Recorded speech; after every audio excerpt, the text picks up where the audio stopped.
Bonjour, nous sommes le 31 décembre et je suis très heureux de passer ce moment avec toi. Tu es tellement fidèle et vous avez été tellement fidèles tout au long de cette année 2025 à suivre les émissions Pré-Inspirées. On a reçu beaucoup des témoignages, beaucoup de personnes aussi que j'ai pu rencontrer et qui m'ont dit je suis tes émissions, vos émissions tous les jours, tous les matins. Hier encore quelqu'un me disait les écouter tous les matins en allant au travail alors qu'il fait 45 minutes, une heure de route tous les jours. Et je bénis ta vie, vraiment, je bénis ta vie. On a parcouru ensemble tous ces mois et pour certains d'entre vous, même ça fait des années que vous êtes là. Encore tout dernièrement, quelqu'un me disait je suis là, j'ai écouté toutes les émissions. Alors on est rendu à plus de 2100 émissions en 10 ans de prières inspirées. Et certains, vous êtes là depuis le début. Vraiment que le Seigneur vous bénisse et c'est une joie pour moi de vous accompagner dans ce chemin avec le Seigneur Jésus-Christ. C'est aussi de vieillir avec vous, parce qu'on quand même on prend de l'âge. Ça fait 10 ans maintenant et on va continuer par la grâce du Seigneur de nous préparer pour ce glorieux retour de Jésus-Christ, l'enlèvement de l'Église, mais aussi ce réveil qui est là devant nous, que nous voulons vivre, nous ne voulons pas passer à côté, nous voulons proclamer la gloire du Seigneur sur chacun d'entre vous. Et je veux te rappeler que ce soir, à 22h30, nous allons nous retrouver pour la grande traversée de prières inspirées de 2025 à 2026. Aujourd'hui, j'ai la joie pour cette émission encore de recevoir Jean-Luc Traxel, Bonjour. un bon Suisse, Bonjour à toi aussi. un vrai Suisse, loin du Saint-Esprit avec la passion pour le Seigneur. Et je suis vraiment béni moi-même dans les émissions depuis lundi avec lui, l'onction à la grâce qui est là sur sa vie, sur ta vie. Et hier, il m'a étonné, il m'a surpris, il nous a étonné et surpris avec cette inspiration de l'Esprit à pouvoir semer dans l'œuvre du Seigneur. Et aujourd'hui, comme chaque mercredi, je veux partager avec toi sur un résumé d'un livre de la Bible. Et aujourd'hui, nous sommes rendus dans le livre de Galates. On avait commencé dans le livre de la Genèse et tu vois comment on a avancé depuis. Et justement, le livre de Galates se termine par cet encouragement que celui à qui on enseigne la parole fasse participer à tous ses biens celui qu'on l'enseigne. Et le Seigneur nous encourage par son serviteur en disant « Ne nous lassons pas de faire le bien, car nous moissonnerons au temps convenable si nous ne nous relâchons pas. » Alors merci au Seigneur et à chacun de vous pour toutes les semences qui ont été faites hier et pour ceux qui vont le faire aujourd'hui là avant minuit. Pour certains, c'est un temps particulier avec mon épouse. On se retrouve chaque fois à la fin de l'année et on est là et on se dresse une liste de dons qu'on veut faire à des personnes. On veut le faire avant minuit. On veut le faire avant la nouvelle année. Alors que le Seigneur continue d'être inspiré. On va entrer dans la pensée du jour. Donc avant de laisser la place à notre invité pour l'encouragement sur les sentiers de Dieu qui débordent d'abondance. Le livre de Galates, donc écrit par l'apôtre Paul, et celui-ci sans co-auteur, contrairement à ses autres lettres. On est dans les 48-55 après le Seigneur, destiné aux églises de Galatie, région d'Asie mineure. Donc aujourd'hui, ce serait la Turquie centrale. Et donc on est dans le contexte, après le départ de Paul de cette église, il y a des prédicateurs qui vont essayer de ramener la loi. Ils vont enseigner qu'il faut se soumettre à la loi de Moïse dans les circoncisions, les règles alimentaires, etc. pour pouvoir être sauvé.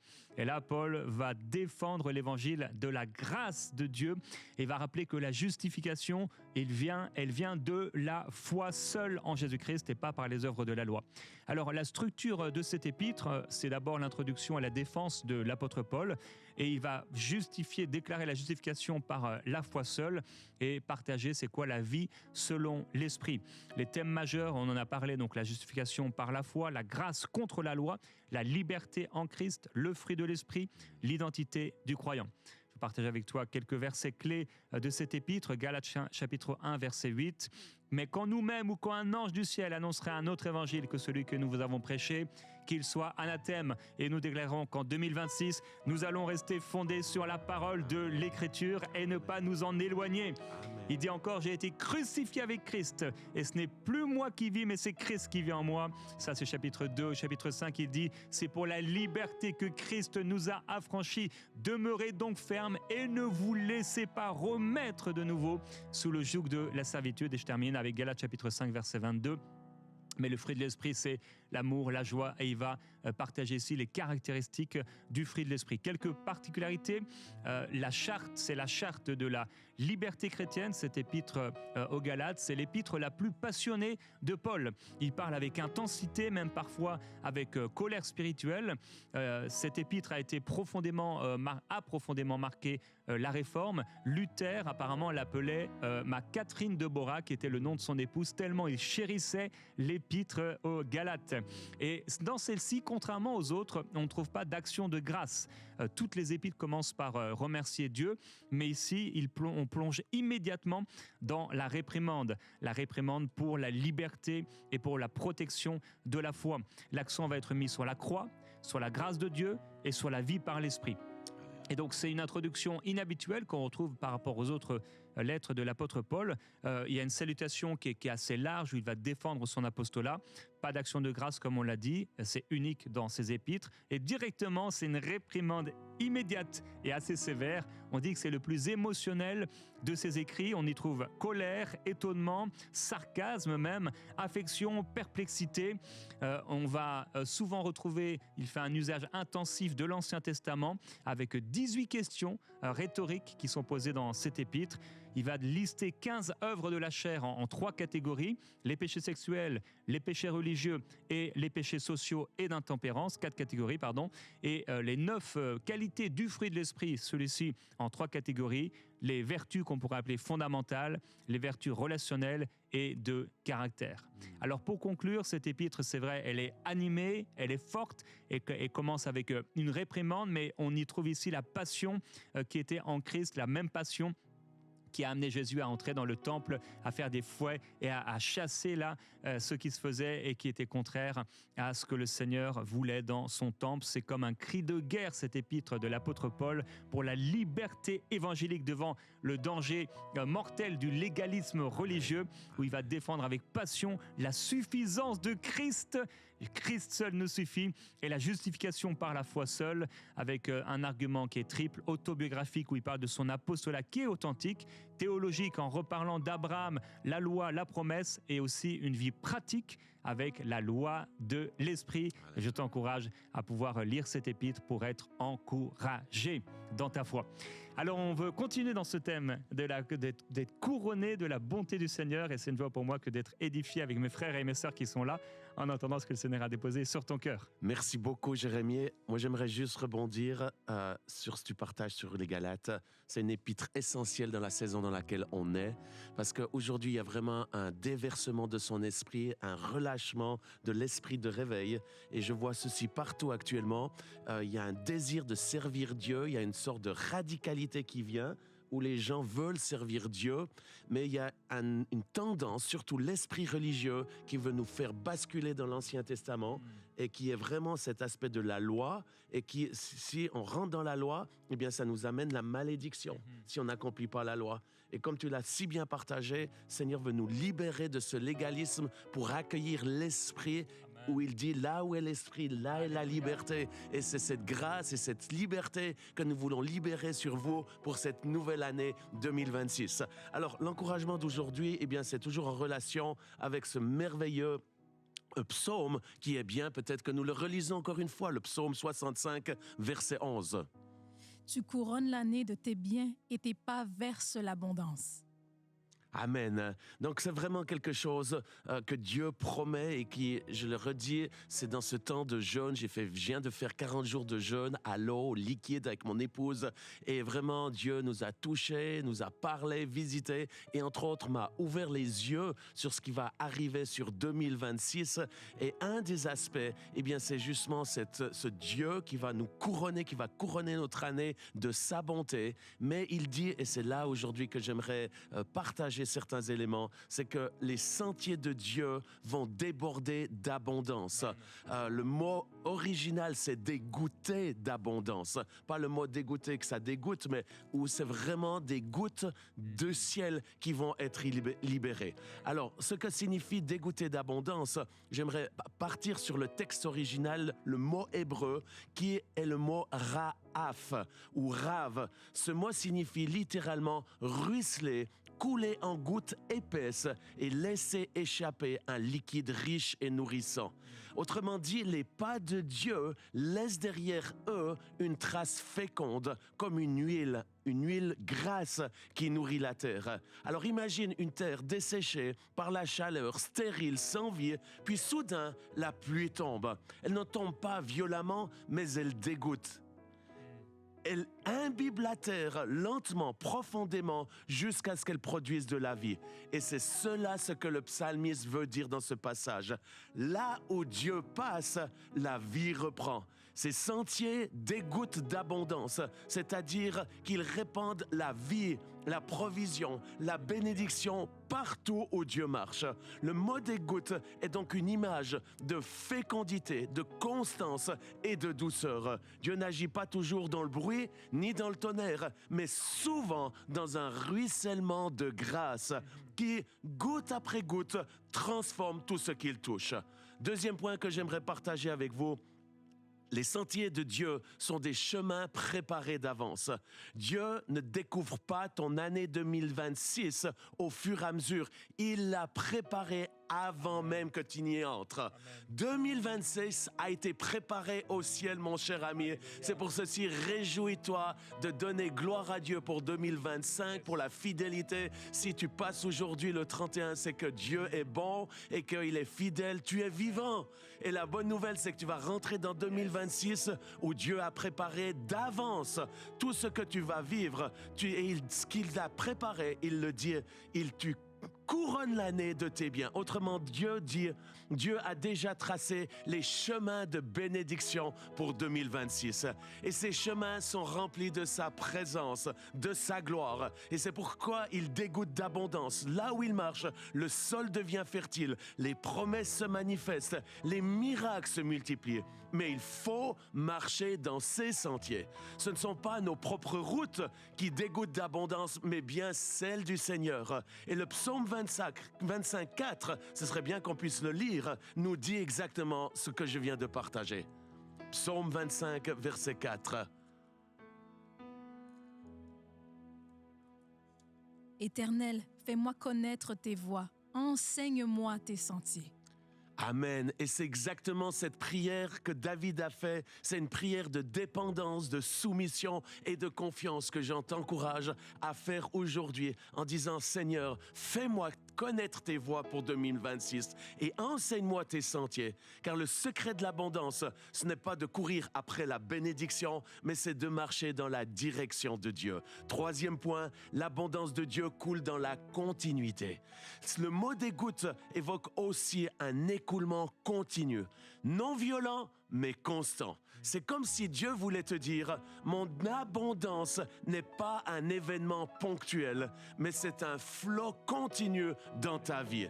Ce n'est pas une pluie d'un jour, mais c'est une rosée quotidienne. Et chaque jour de cette année 2026, je prophétise ça sur ta vie, je prophétise ça sur ta famille. Dieu veut faire dégoûter, faire tomber ces gouttes de la bonté, de sa bonté sur toi. Un peu de grâce un jour, un peu de faveur le lendemain, une nouvelle force le jour suivant. Et si tu regarderas en arrière, tu verras que le sol de ta vie est devenu fertile simplement parce que Dieu a marché avec toi. C'est ce que Moïse disait, si ta présence ne marche pas avec nous ne fait pas partir d'ici. Parce que la présence de Dieu, ce sont ses pas, et ses pas dégoûtent d'abondance. Et c'est ce que je prie, c'est cette présence de Dieu maintenant, alors que nous sommes le 31, puisse commencer à envahir ton foyer, envahir ta famille, et à amener cette abondance de Dieu, afin que tu puisses marcher dans ses pas. Et j'aimerais terminer avec ceci, les pas de Dieu apporte restauration. Regarde la cohérence des psaumes. David dit dans le psaume 23, « Il me dirige près des eaux paisibles, il restaure mon âme. » La même image revient. Dieu conduit, il marche Et dans son sillage, qu'est-ce qu'il fait? La restauration se manifeste. L'eau paisible, c'est encore ce ruissellement de grâce, de dégoûtement, d'abondance spirituelle qui rafraîchit l'âme. L'abondance de Dieu n'est donc pas seulement matérielle, elle est intérieure, émotionnelle, spirituelle et relationnelle. Elle touche ton être entier. C'est une abondance de paix, de joie, de repos et de confiance. Et c'est cette abondance de Dieu qui va attirer la gloire de Dieu. Partout où tu iras, le fleuve, partout où tu iras, ce fleuve de Dieu va amener la vie et la vie en abondance. J'aimerais vraiment terminer en t'encourageant à marcher dans ces sentiers de Dieu. Non pas selon la peur ou le hasard, mais selon les pas de Dieu. Chaque décision que tu vas prendre cette année, qu'elle soit guidée par le Saint-Esprit, chaque acte d'obéissance, chaque moment passé dans sa présence fera couler une nouvelle mesure de bénédiction. Et même si tu traverses un désert, souviens-toi de ceci. Les pas de Dieu dégoûtent d'abondance, débordent d'abondance. Et c'est cela que Dieu veut faire. Il te dit ceci, que le désert ne restera pas stérile, car là, Dieu passe, les choses refleurissent. Et cette promesse est prophétique. Tu verras des ruissellements de faveur sur ta vie en 2026. Tu verras des ruissellements de la bonté de Dieu, de restauration, de miracles, tout au long de cette année. Pas d'un seul coup, mais jour après jour, pas après pas, alors que tu suis le Seigneur ton Dieu. Oh Dieu, nous te remercions alors qu'on est ce dernier jour de 2025. Nous voulons te donner toute la gloire, la louange et l'adoration pour ta protection, ta fidélité. Oh, j'aimerais remercier les anges qui nous ont gardés, les anges gardiens, les anges qui nous ont servis durant cette année. Et alors que je suis là en train de prier pour ce passage, je sais que la gloire de Dieu veut envahir ton foyer ce soir. Il veut envahir ta famille, il veut envahir ta vie. Et ce sont ces fleuves d'abondance, ces fleuves de vie qui veulent te saisir. Mais je vois aussi la main de Dieu libérer le monde, l'activité angélique sur cette année 2026. Plusieurs d'entre vous, alors que j'ai vécu ça ces derniers mois, vous allez expérimenter les anges de Dieu qui sont là au service de ceux qui craignent Dieu. Ils vont t'aider, ils vont te porter. La Bible parle de ceci. Ils vont te protéger. Oh, je prie qu'il y ait une muraille de feu autour de nos bien-aimés durant cette année 2026. Alléluia. Et alors qu'ils vont marcher dans la foi, pas par la vue, parce que la vue peut nous faire peur, peut nous faire amener dans la crainte, mais le langage du royaume de Dieu, c'est la foi, où nous nous confions dans le bon berger. Là où tu es, chers amis, je t'encourage à lever les mains et de crier à Dieu ou invoquer le nom de l'Éternel ton Dieu et de dire: oh, l'Éternel est mon berger, je ne manquerai de rien en 2026. Et il va me faire reposer malgré les combats, malgré les défis. Il va me faire reposer dans les verts pâturages. Et alors que je vais le suivre dans ces verts pâturages, je vais marcher dans les sentiers qu'il a préparés d'avance, où je vais voir l'abondance de bénédiction, l'abondance de gloire, l'abondance de provision, l'abondance du ciel venir et me toucher dans le nom de Jésus. Je sens la présence de Dieu que je libère sur toi maintenant au nom de Jésus. Oh, rabate kesiriberia sorobobobondo. Gloire à toi, Seigneur. Gloire à toi, Seigneur. Alléluia, Père, nous voulons te consacrer cette dernière journée de l'année. Nous proclamons, Père, oui, tu es l'oméga, tu es l'alpha, tu es l'oméga, tu es l'alpha, tu es le dernier, tu es le premier. Et en cette dernière journée, Père, nous nous consacrons à toi. Nous te disons merci. Amen. C'est avec reconnaissance que nous te disons merci pour ta bienveillance et pour ta bonté à notre égard. Tu as été bon et nous continuons continuons, Père, d'élever le nom de Jésus-Christ, qui est déjà élevé au-dessus de tout autre nom, mais nous l'élevons encore dans nos vies, nous l'élevons en gloire, nous l'élevons en majesté, car tu es digne de recevoir gloire, louange, puissance, honneur, grâce. Ton nom, Jésus-Christ, est le plus beau des noms. Ton nom est le nom qui sauve. Et nous voulons te dire merci pour le salut. Merci pour la vie éternelle. Merci d'avoir été avec nous. Merci pour la paix dans notre cœur. Oh, même si dans les nations sont tourmentées, mais nous, ton peuple, nous sommes en paix. Alléluia.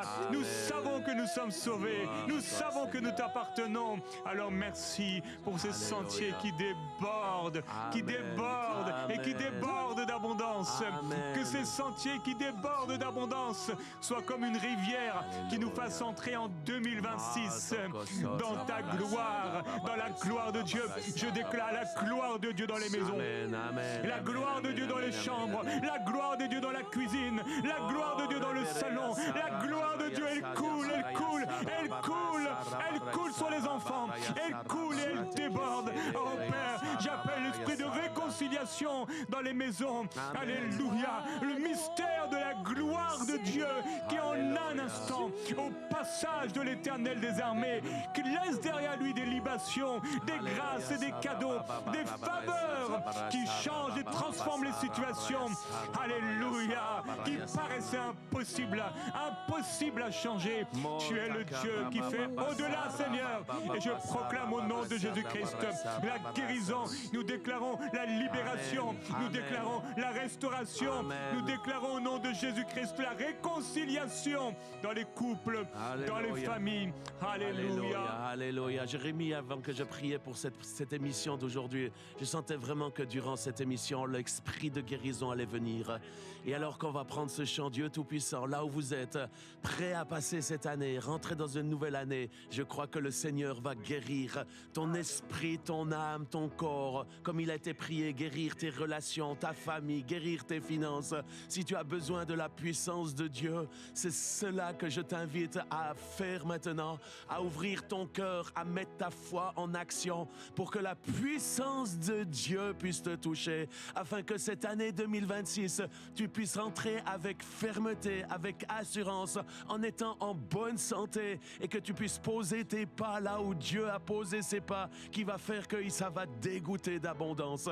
Alors là où tu es, nous nous mettons ensemble, en accord pour prier pour toi, pour la guérison de ton âme, de ton esprit, mais aussi de ton corps. Et alors qu'on prend Dieu Tout-Puissant dans cette musique, je veux prier que l'Esprit de Dieu puisse venir maintenant et que tu puisses toucher les foyers, toucher les hommes et les femmes qui nous regardent, que ça soit en Afrique, à Haïti, que ça soit au Québec, en France, en Belgique, en Suisse, peu importe d'où ils nous regardent, en cet instant, dans le nom de Jésus, je commande à tout esprit de maladie, à tout esprit d'infirmité, de quitter ton corps. Au nom de Jésus, je menace les esprits d'oppression, les esprits qui te tourmentent, les esprits qui t'amènent dans la dépression, les esprits qui te font peur du futur, ces esprits qui ont mis un esprit d'infirmité en toi. Plusieurs sont dans la souffrance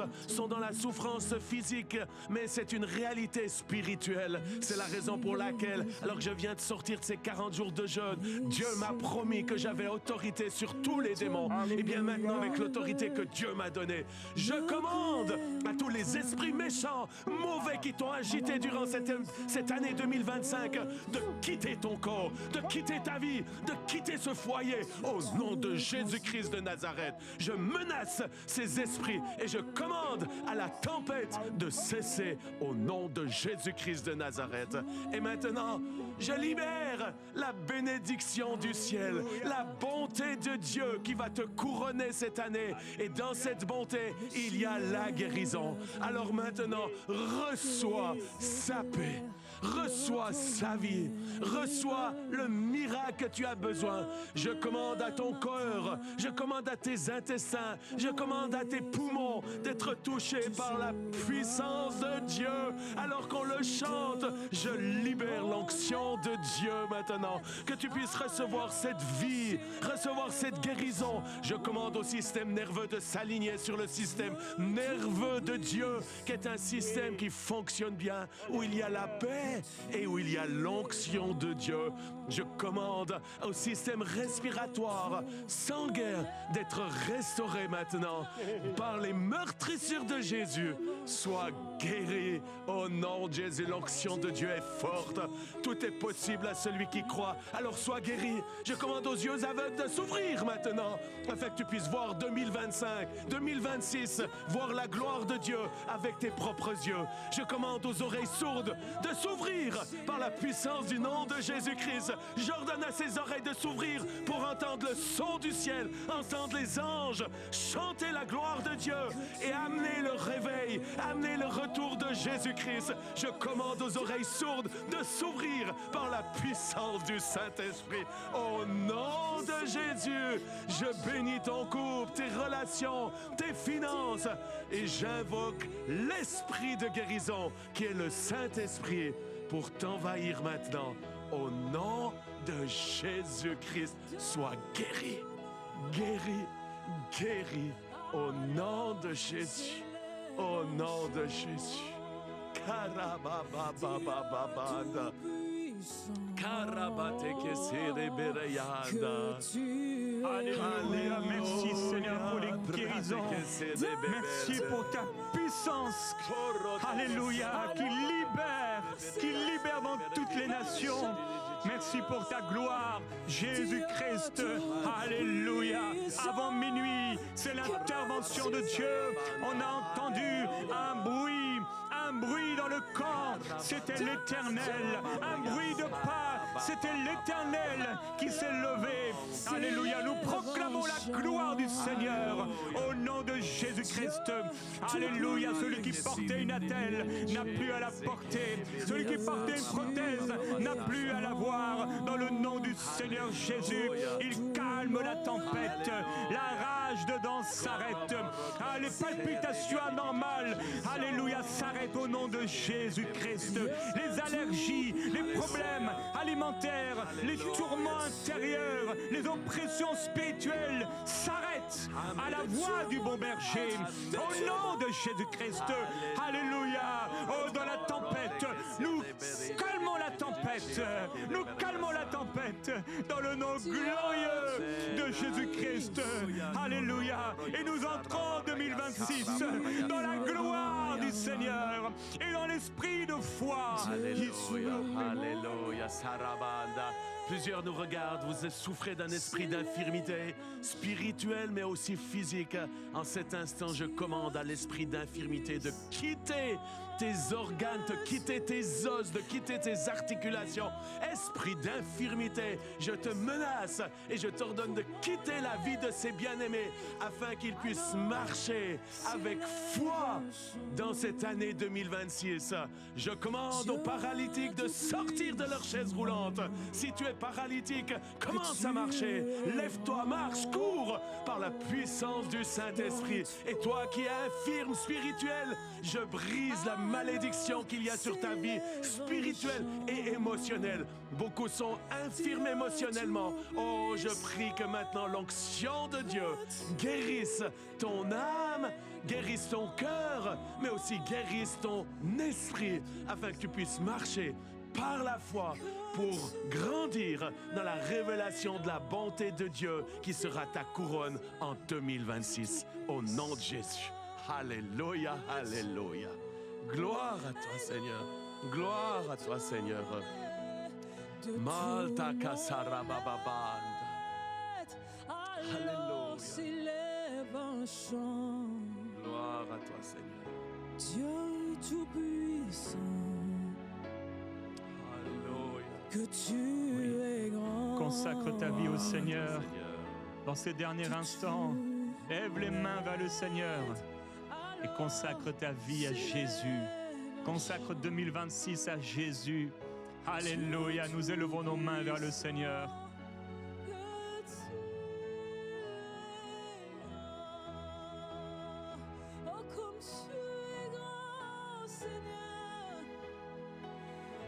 S'élève un chant de mon âme, Dieu tout-puissant, que tu es grand. De tout mon être, alors s'élève un chant, Dieu tout-puissant, que tu tout-puissant, Dieu tout-puissant, que tu es grand. Dieu tout-puissant, que tu es grand. Dieu tout-puissant, que tu es grand. Dieu tout-puissant, que tu es grand. Dieu tout-puissant, que tu es